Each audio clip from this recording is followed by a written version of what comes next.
జరుగుతోంది. సాక్షి రాసినటువంటి ఈ వార్త నిజమైతే నిలువెత్తు దోపిడీకి నిదర్శనం ఈ ప్రభుత్వం అని చెప్పచ్చు.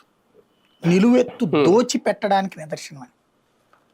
ఇందులో రెండు కోణాలు ఉంటాయి. ఇప్పుడు ఆర్టీసీ బస్ స్టాండ్ ఉంది.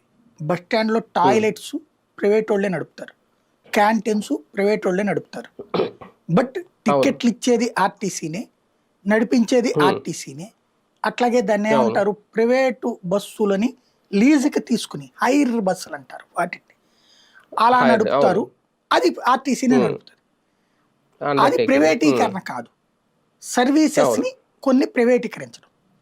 ఇప్పుడు అట్లాగా ఈ 4 మెడికల్ కళాశాలలు అంటే జగన్ వచ్చాక మొత్తం 17 మెడికల్ కళాశాలల్లో పూర్తయిపోయిన వాటిట్లలో ఒక 4ని ఇప్పుడు ఇవ్వబోతున్నారు అన్నది వీళ్ళు చెప్తున్న వార్త. ఆల్రెడీ పూర్తయిపోయి రన్నింగ్ లో ఉన్నటువంటి హాస్పిటల్ వాటిట్లలో క్లీనింగ్ ప్రైవేట్ వాళ్ళకి ఇవ్వండి, తప్పులేదు. మెయింటెనెన్స్ అంటే ఈ ల్యాబ్లు, టెక్నికల్ ఎక్విప్మెంట్ ఇట్లాంటివి ఉంటాయి కదా, అంటే ఎప్పటికప్పుడు కొత్త అమర్చడం, అది ప్రైవేట్కి ఇవ్వండి, అవుట్ సోర్సింగ్కి ఇవ్వండి, తప్పే లేదు. ఎందుకంటే జవాబుదారీతనం ఉంటుంది. అలాగే అక్కడ ఈ హాస్పిటల్ అంటే ఎక్స్రే మిషన్ల దగ్గర నుంచి బ్లడ్ టెస్ట్ల దగ్గర నుంచి ఎన్ని ఉంటాయి కదా, వాటి నిర్వహణ ప్రైవేట్ వాళ్ళకి ఇవ్వండి, తప్పు లేదు. వాటిని నేను కూడా తప్పు పట్టు. ఎందుకంటే ప్రభుత్వానికి సంబంధించి మొన్న ఈ మధ్యన కూడా